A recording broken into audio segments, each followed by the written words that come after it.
देख रहे हैं न्यूज वन इंडिया और आपके साथ मैं हूं अंशिका पाठक। बुलेटिन की शुरुआत करेंगे सबसे अहम खबर के साथ। 2 दिन के यूपी दौरे पर रहेंगे बीजेपी के अध्यक्ष और 7 और 8 अगस्त को यूपी दौरे पर जेपी नड्डा। चुनाव को लेकर पदाधिकारियों संग बैठक करेंगे। संगठन और मोर्चे के वरिष्ठ नेताओं से करेंगे बैठक। तो जेपी नड्डा बैठक करेंगे, यूपी दौरे पर रहेंगे। नड्डा उत्तर प्रदेश में दिखाई देंगे। 2 दिन के यूपी दौरे पर रहेंगे। 7 और 8 अगस्त को यूपी दौरे पर रहेंगे जेपी नड्डा। चुनाव को लेकर पदाधिकारियों संग वो बैठक करेंगे, बातचीत करेंगे। एक रणनीति तैयार की जाएगी 2022 के विधानसभा चुनाव को देखते हुए। 7 और 8 अगस्त को जेपी नड्डा उत्तर प्रदेश में रहेंगे। उत्तर प्रदेश दौरे पर हैं जेपी नड्डा। चुनाव को लेकर पदाधिकारियों संग बैठक करेंगे। ब्रजेश श्रीवास्तव एसोसिएट एडिटर हमारे साथ जुड़ गए हैं। ब्रजेश जी, 7 और 8 अगस्त ये 2 दिन जेपी नड्डा उत्तर प्रदेश में रहेंगे। एक तरह से हम कह सकते हैं कि तमाम रणनीति तैयार करने के लिए ही ये दौरा जेपी नड्डा का है और कई मायनों में खास है ये दौरा।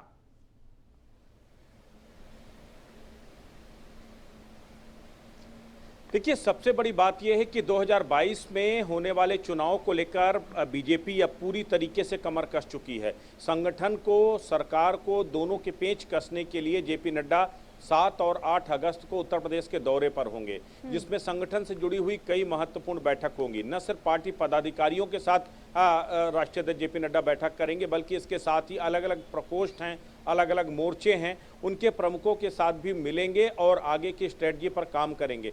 अभी इससे पहले 2 दिन पहले बीजेपी हेडक्वार्टर में भी जो है पिछड़ा वर्ग प्रकोष्ठ की बैठक हुई थी, जिसमें पिछड़ा वर्ग से अलग अलग राज्यों से प्रतिनिधि आए थे। लेकिन चूंकि उत्तर प्रदेश में खास करके फोकस कर रही है बीजेपी, ऐसे में बीजेपी संगठन को मजबूत बनाने के लिए, संगठन को माइनर लेवल पर काम करने के लिए और किस तरीके से, किस लाइन ऑफ एक्शन के साथ अब आगे बढ़ना है, इसको लेकर के अब जो महत्वपूर्ण बैठक है वो अब जेपी नड्डा जो है नेतृत्व करेंगे उस बैठक का। इसके साथ ही केवल संगठन ही नहीं, बल्कि सरकार से जुड़े हुए भी कई महत्वपूर्ण बैठकों में शामिल होंगे। मंत्रिमंडल विस्तार को लेकर के चर्चाएं हो रही हैं। ऐसे में वो संभावित चेहरे, उनके साथ भी जो है जेपी नड्डा की मुलाकात हो सकती है। तो कुल मिलाकर मुलाकात बेहद ही अहम है। ब्रजेश श्रीवास्तव जी, बहुत शुक्रिया इस तमाम जानकारी के लिए।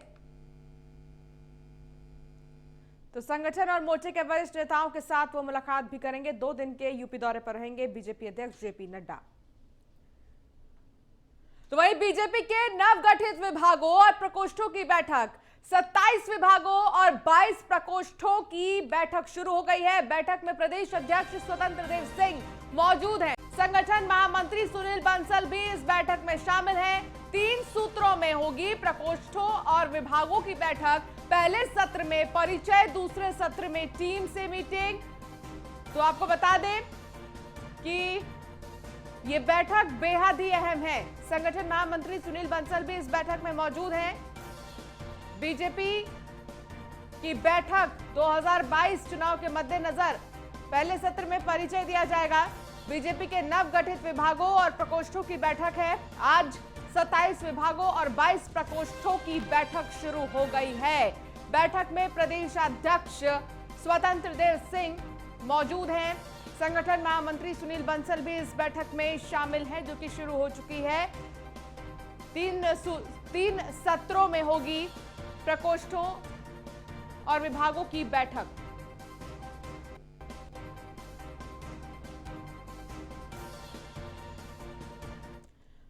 और चलिए अब आपको ग्राफिक्स के जरिए बताते हैं कि आखिर इससे पहले कब कब बैठक हुई है। तो 15 जुलाई को हुई थी पदाधिकारियों की बैठक। इससे पहले 16 जुलाई को भी बीजेपी कार्य समिति की बैठक हुई थी। इसके बाद आपको बता दें कि 16 के बाद, यानी 16 जुलाई के बाद जो बैठक हुई, इसके बाद सीधे 17 और 18 जुलाई को बीजेपी आरएसएस की बैठक हुई थी।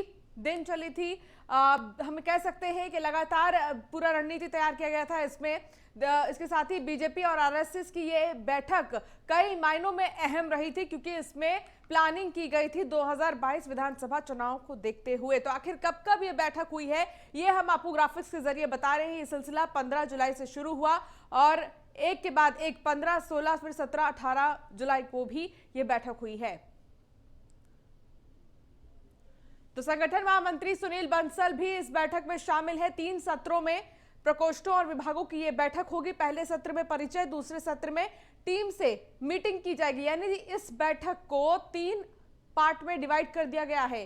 पहले में परिचय और दूसरे में हमें कह सकते हैं कि मीटिंग होगी विभागों की। तो 3 सत्रों में यह बैठक होगी, बेहद ही महत्वपूर्ण। 3 सत्रों में यह बैठक होगी। बीजेपी के नवगठित विभागों और प्रकोष्ठों की बैठक है। इससे पहले भी 15 जुलाई को एक बार हो चुकी है बैठक, फिर 16 जुलाई को हुई थी और फिर 17-18 जुलाई को बीजेपी और आरएसएस की एक साथ बैठक हुई थी।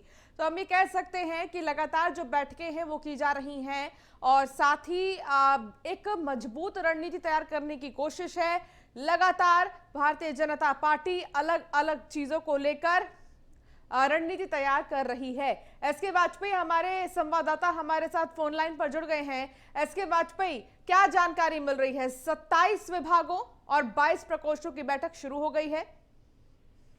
बिल्कुल निश्चित तौर पर हम देखें जिस तरीके से 2022 को लेकर बीजेपी लगातार एक्शन मोड में चल रही है, जहां केंद्रीय नेताओं, चाहे वो बीजेपी के स्टार प्रचारक प्रधानमंत्री मोदी हों, बीजेपी के राष्ट्रीय अध्यक्ष जेपी नड्डा हों, उसके अलावा गृह मंत्री अमित शाह हों, लगातार उनके कार्यक्रम उत्तर प्रदेश में लगे हैं। साथ ही साथ बीजेपी अपने संगठन को पूरी तरीके से मजबूत करने में जुटी है। जो प्रकोष्ठों का गठन हुआ था उनको किस तरीके से काम दिया जाए, कौन सी ऐसी चीजें हैं जिनको लेकर विपक्ष लगातार हमला बोल रहा है, उनका जवाब कैसे स्थानीय स्तर पर दिया जाए, साथ ही साथ किस रणनीति के तहत लोगों के बीच जाया जाए, इन बहुत सारे विषयों को लेकर लगातार भारतीय जनता पार्टी की विभिन्न प्रकोष्ठों के साथ ये बैठक चल रही है। और निश्चित है कि इस बैठक में जहां बीजेपी के प्रदेश अध्यक्ष स्वतंत्र देव सिंह, वहीं संगठन महामंत्री सुनील बंसल इस बैठक में मौजूद है और लगातार वो कार्यकर्ताओं और पदाधिकारियों को संबोधित कर रहे हैं, जिसका उद्देश्य यही है कि 2022 को लेकर किस रणनीति के तहत लोगों को बीच जाया जाए। खासतौर पर जो उत्तर प्रदेश और केंद्र सरकार की योजनाएं हैं उनको तेजी के साथ लोगों के बीच कैसे पहुंचाया जाए, जो लाभार्थी हैं उनकी जानकारी जन तक कैसे पहुंचाई जाए, जिससे ज्यादा से ज्यादा लोगों को यह जानकारी हो कि कितने लोगों को केंद्र और उत्तर प्रदेश सरकार की योजनाओं का लाभ मिला है। इन बहुत सारे विषयों को लेकर ये महत्वपूर्ण बैठक चल रही है। तो निश्चित है कि 2022 को लेकर बीजेपी जो एक्शन मूड में चल रही कहीं ना कहीं उसको लेकर ये बैठक है। जी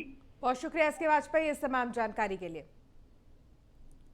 तो यूपी में होने जा रहे विधानसभा चुनाव के लिए बीजेपी अपनी रणनीति तैयार कर रही है। सूत्रों के मुताबिक बीजेपी इस बार युवाओं पर अधिक भरोसा दिखाने के मूड में है। बताया जा रहा है कि बीजेपी चुनावी मैदान में 30 से 35% युवाओं को उतार सकती है। इसके अलावा बीजेपी नॉन परफॉर्मिंग विधायकों का टिकट काटने की तैयारी में भी है। इसके लिए बीजेपी अपने विधायकों का सर्वे भी कराएगी। सर्वे के नतीजे के आधार पर ही उन्हें टिकट दिया जाएगा। ये सर्वे क्षेत्र में काम और लोकप्रियता के आधार पर होगा। तो पहले सर्वे कराएगी भारतीय जनता पार्टी और उसके बाद टिकट बांटने का काम किया जाएगा।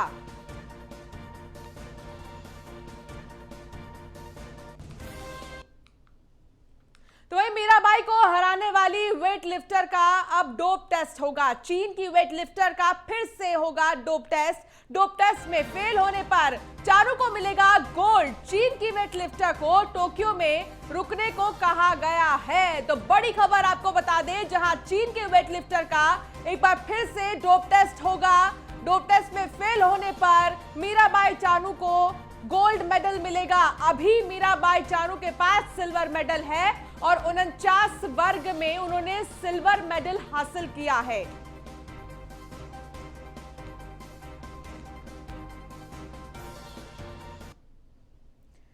चलिए अब आपको बताते हैं मीराबाई चानू को आखिर किस चीज में सिल्वर मेडल मिला है ग्राफिक्स के जरिए। तो वेट लिफ्टिंग में 49 किलोग्राम वर्ग में आपको बता दें कि चानू को सिल्वर मेडल मिला है। इसके अलावा मीराबाई चानू को सिल्वर मेडल से संतोष करना पड़ा था। हालांकि एक खबर के मुताबिक चीन की झिहुई को डोप टेस्ट के लिए बुलाया गया है और उन्हें टोक्यो में ही रोका गया है। झिहुई को चीन जाने से भी मना कर दिया गया है। डोप टेस्ट में अगर झिहुई होती हैं फेल तो फिर मीराबाई को स्वर्ण पदक मिल जाएगा। तो ये बहुत बड़ी बात है, जहां मीराबाई चानू को गोल्ड मेडल मिल जाएगा अगर चीन की जो खिलाड़ी हैं वो फेल होती हैं डोप टेस्ट में। तो आखिर नियम क्या कुछ कहते हैं ये भी हम आपको दिखाते हैं। जो खेल के नियम है वो ग्राफिक्स के जरिए हम आपको समझा देते हैं। यदि कोई खिलाड़ी डोपिंग में फेल होता है और उसने कोई मेडल जीता है तो उसका मेडल उससे नीचे रहने वाले खिलाड़ी को दे दिया जाता है। ये खेल का नियम है जो हम आपको ग्राफिक्स के जरिए दिखा रहे हैं कि आखिर क्या कुछ नियम है। और यही वजह है कि बार बार कहा जा रहा है कि मीराबाई चानू को अगर डोप टेस्ट में चीन की खिलाड़ी फेल होती है तो गोल्ड मेडल मिल जाएगा, जो कि एक गर्व की बात है।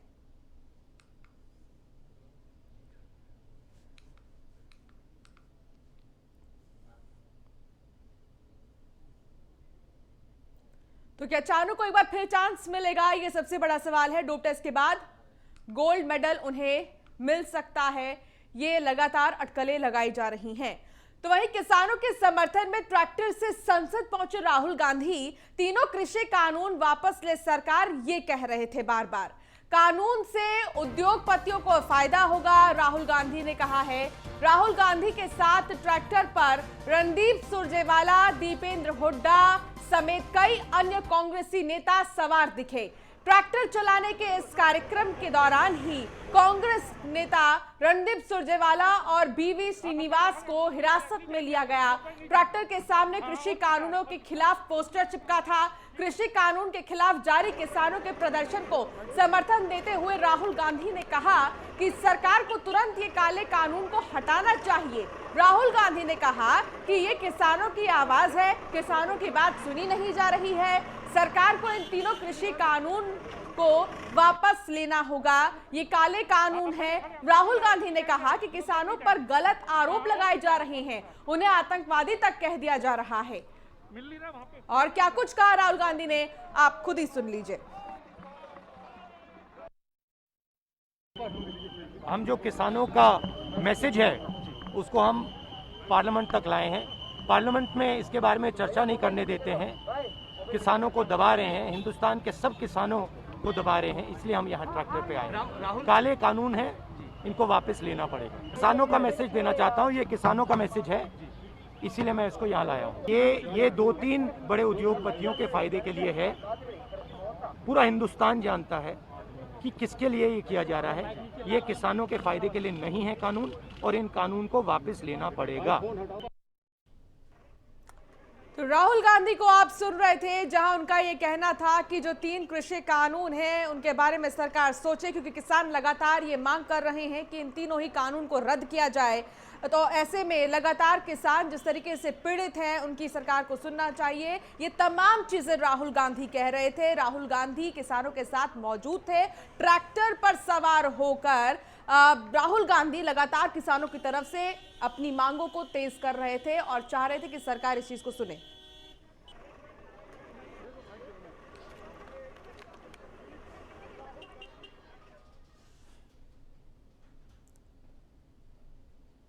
चलिए अब आपको ग्राफिक्स के जरिए समझाते हैं कि आखिर राहुल की ये ट्रैक्टर पॉलिटिक्स है क्या। तो देखिए, रणदीप सुरजेवाला समेत कई लोग इसमें सवार दिखाई दिए हैं ट्रैक्टर पर। और फरवरी 2021 को वायनाड में ट्रैक्टर दिलाया उन्होंने। ट्रैक्टर रैली में शामिल भी हुए थे राहुल गांधी। 13 फरवरी को भी राहुल ट्रैक्टर पर बैठते नजर आए। प्रदर्शन के दौरान राजस्थान में भी उन्होंने ट्रैक्टर चलाया। कई बार ट्रैक्टर पे नजर आए हैं राहुल गांधी। ट्रैक्टर चलाकर संसद पहुंचे। रणदीप सुरजेवाला समेत तमाम लोग इस ट्रैक्टर में मौजूद रहे हैं। फरवरी 2021 को वायनाड में उन्होंने ट्रैक्टर चलाया था। लगातार एक के बाद एक उन्होंने कई बार प्रदर्शन जो लगातार चल रहा है किसानों का, उसमें वो शामिल हुए हैं और कई बार वो ट्रैक्टर चलाते नजर आए हैं। एक तरह से किसानों को अपना समर्थन दे रही हैं ट्रैक्टर चलाकर।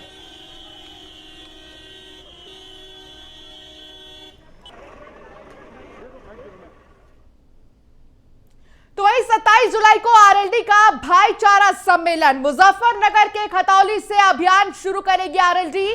अखिलेश यादव और जयंत चौधरी की कल हुई थी मुलाकात, दिल्ली में हुई थी दोनों के बीच मुलाकात। 2022 चुनाव से पहले नया समीकरण तैयार कर रहा रालोद। जाट, मुस्लिम, गुर्जर, सैनी, कश्यप समाज को साथ जोड़ने की कोशिश है। पंचायत चुनाव सपा आरएलडी ने मिलकर लड़ा था। माना जा रहा है कि ये गठबंधन विधानसभा चुनाव में भी जारी रहेगा। दोनों नेताओं की मुलाकात के यही सियासी मायने भी निकाले जा रहे हैं। इसमें सबसे ज्यादा बसपा के ब्राह्मण सम्मेलनों की काट तैयार करना है। इसी कड़ी में आरएलडी ने सम्मेलन शुरू करने की घोषणा भी कर दी है। सबसे पहले 27 जुलाई को खतौली में भाईचारा सम्मेलन की शुरुआत होगी। मुजफ्फरनगर वैसे भी आरएलडी के लिए चुनौती है, ऐसे में सम्मेलन की सफलता के लिए पूरी तैयारी की जा रही है। कोशिश रहेगी कि इसमें सभी वर्गों को जोड़ा जाए और ज्यादा से ज्यादा लोगों को जुटाया जाए। तो ये कोशिश है कि ज्यादा से ज्यादा लोगों को जुटाया जाए। 27 जुलाई को रालौद का भाईचारा सम्मेलन है। मुजफ्फरनगर के खतौली से अभियान की शुरुआत होगी।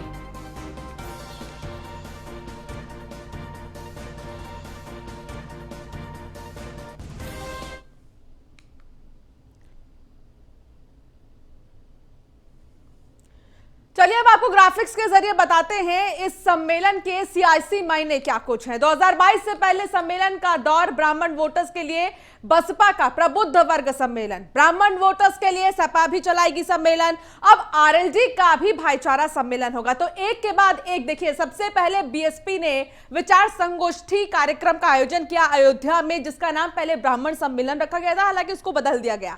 ठीक उसके बाद अब थोड़ी ही दिन पहले हमने देखा लगातार रणनीति तैयार की जा रही थी समाजवादी पार्टी की तरफ से, तमाम बैठकों का दौर हमने देखा। उसके बाद अब समाजवादी पार्टी की तरफ से भी सम्मेलन और अब रालौद की तरफ से भी एक सम्मेलन का आयोजन किया जाएगा। तो ये है सियासी समीकरण, सियासी मायने। कर्नाटक के सीएम बीएस येदियुरप्पा का इस्तीफा, राज्यपाल ने बीएस येदियुरप्पा का इस्तीफा भी मंजूर कर लिया है। 2 दिन में तय हो सकता है नए सीएम का नाम, सूत्रों के हवाले से जानकारी मिल रही है। नए सीएम के ऐलान तक कार्यवाहक सीएम रहेंगे येदियुरप्पा।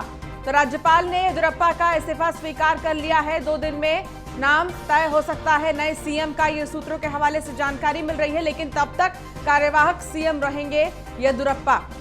कर्नाटक के सीएम बीएस येदियुरप्पा का इस्तीफा, जहां राज्यपाल ने येदियुरप्पा का इस्तीफा मंजूर कर लिया है। हालांकि आपको बता दें कि बहुत जल्द नए नाम का ऐलान हो जाएगा। चलिए अब आपको ग्राफिक्स के जरिए समझाते हैं क्या वाकई उत्तराखंड की तरह कर्नाटक का हाल है, क्योंकि बीजेपी का कोई सीएम 5 साल पूरा नहीं किया आज तक कर्नाटक में। कर्नाटक के इतिहास में 3 सीएम रहे हैं, 3 सीएम ही 5 साल पूरा कर पाए हैं। बीजेपी जेडीएस से कोई भी 5 साल पूरा नहीं किया है। बीजेपी की ओर से जगदीश शेट्टार सीएम रहे, डीवी सदानंदा गौड़ा भी सीएम रहे हैं, लेकिन किसी ने 5 साल पूरा नहीं किया है। ठीक उत्तराखंड जैसे ही, जैसे उत्तराखंड में 5 साल का कार्यकाल पूरा नहीं किया किसी सीएम ने, ठीक उसी तरह कब सीएम बने बीएस येदियुरप्पा, ये भी हम आपको ग्राफिक्स के जरिए दिखा देते हैं। 5 दशक से राजनीति में सक्रिय हैं, 4 बार कर्नाटक के सीएम रहे हैं। पहली बार 12 नवंबर 2007 में वो सीएम बने, बहुमत नहीं और 5 दिन बाद इस्तीफा। 30 मई 2008 को येदियुरप्पा फिर सीएम बने, फिर भी 3 साल बाद इस्तीफा देना पड़ा। 12 जुलाई 2012 को भी इस्तीफा दे दिया था और अब भी इस्तीफा उन्होंने दे दिया है। हालांकि कार्यवाहक सीएम के रूप में वो काम करेंगे, लेकिन 2 दिन में ही नए सीएम का नाम जल्द से जल्द घोषित कर दिया जाएगा।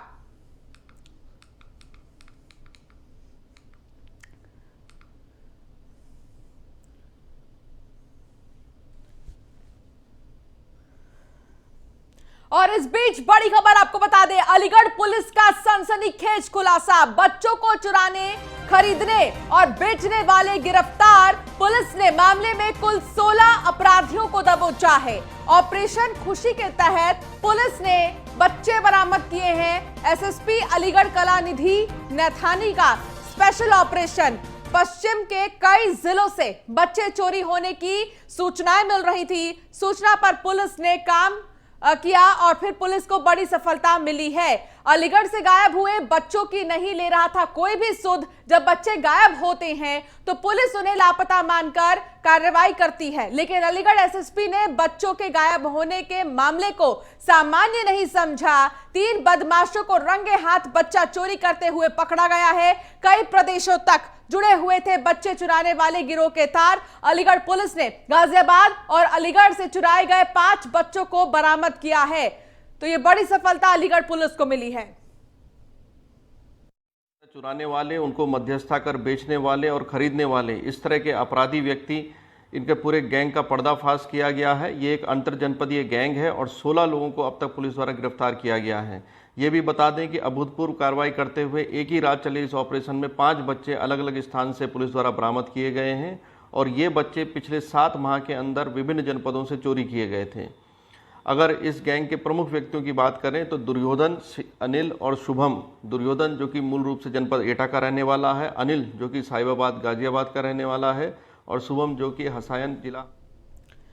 तो मेरठ से सांसद राजेंद्र अग्रवाल ने न्यूज वन इंडिया से खास बातचीत की। इस दौरान उन्होंने क्या कुछ कहा, आपको सुनाते हैं। मानसून सत्र पूरा हंगामे की भेंट चढ़ रहा है। विपक्ष लगातार हंगामा कर रहा है, वो फिर चाहे पेगासस के जासूसी कांड का मामला हो या फिर किसानों के मुद्दे पर। तमाम मुद्दों को लेकर विपक्ष हंगामा कर रहा है। लगातार लोकसभा और राज्यसभा की कार्रवाइयां बाधित हो रही हैं। बात करने के लिए हमारे साथ इस वक्त बीजेपी सांसद राजेंद्र अग्रवाल जी हैं। सर, सबसे बड़ी बात यह है कि जिस तरीके से विपक्ष हंगामा कर रहा है, कार्रवाई नहीं चलने दे रहा है, उसको लेकर के क्या प्रतिक्रिया है आपकी? नहीं, देखिए, हंगामा करना इस बात का प्रमाण है कि विपक्ष के पास कोई मुद्दा नहीं है। एक आध दिन शुरुआत में चलो थोड़ा हो जाता है कि भाई 3 महीने बाद 4 महीने बाद हाउस असेंबल हुआ है, कुछ मुद्दे हैं जिनको हम थोड़ा सा अतिरिक्त हाईलाइट करना चाहते हैं या अपना एजेंडा बताना चाहते हैं कि हम अगले सत्र में जो सत्र शुरू हो रहा है उसके अंदर इन विषयों के ऊपर सरकार को घेरेंगे। पहले दिन तक की बात भी चलिए एक प्रकार से मान्य भी कर ली जाए, परंतु निरंतर हंगामा करने का कोई औचित्य नहीं है। जो मुद्दे आपके हैं आप उनको उठाइए। बराबर सरकार कह रही है, चेयर से स्पीकर कह रहे हैं, राज्यसभा के अंदर चेयरमैन कह रहे हैं, अपील कर रहे हैं कि आप जो है जो भी आपके पास सवाल हैं उनको आप उठाइए। प्रधानमंत्री जी ने सेशन जिस दिन शुरू हो रहा था उस दिन कहा कि आप तीखे सवाल उठाइए, धारदार सवाल उठाइए। तो इससे बड़ी बात और क्या हो सकती है? आपके लिए अवसर है। सर, सबसे बड़ी बात यह है कि राहुल गांधी किसानों के मुद्दे को लेकर एक बार फिर एग्रेसिव नजर आ रहे हैं। आज उन्होंने ट्रैक्टर मार्च किया। ट्रैक्टर मार्च करके उन्होंने जो सो कॉल्ड, जिसको वो काले कानून कह रहे हैं, कृषि बिलों को, वो वापसी की मांग किया। आपको क्या लगता है, राहुल गांधी की ट्रैक्टर की ये सवारी क्या किसानों की सिंपैथी जोड़ पाएगी कांग्रेस के साथ? देखिए, जब कांग्रेस के पास अवसर था तब तो उसने किसानों का कोई ख्याल किया नहीं। यानी आप देखिए कि स्वामीनाथन आयोग की रिपोर्ट थी, 8 साल तक दबा करके रखे रहे वो। आप यदि पहली पंचवर्षीय योजना से शुरू करें तो कांग्रेस का उतना भी पुराने इतिहास यदि देखें तो एक पहली पंचवर्षीय योजना में जरूर कृषि को थोड़ा सा प्रायोरिटी पर रखा था, बाद में प्रायोरिटी पर भी नहीं रखा। बहुत बहुत शुक्रिया। तो बिल्कुल ये थे सांसद राजेंद्र अग्रवाल, जिन्होंने साफ तौर पर कहा कि राहुल गांधी भले ही किसानों के मुद्दे पर कितनी भी सियासत कर लें, लेकिन हकीकत ये है कि जो किसान हैं वो ना तो इस सो कॉल्ड किसान आंदोलन के साथ हैं और ना राहुल गांधी के साथ खड़े होंगे। इस देश में किसानों के लिए अगर किसी ने काम किया है तो वो बीजेपी ने किया है, वो केंद्र और राज्य की सरकारों ने किया है। वीडियो जर्नलिस्ट रविंद्र के साथ Brajesh Srivastava, news one India, Delhi. और चलिए, इस बुलेटिन में फिलहाल इतना ही। आप बने रहिए न्यूज वन इंडिया के साथ। नमस्कार।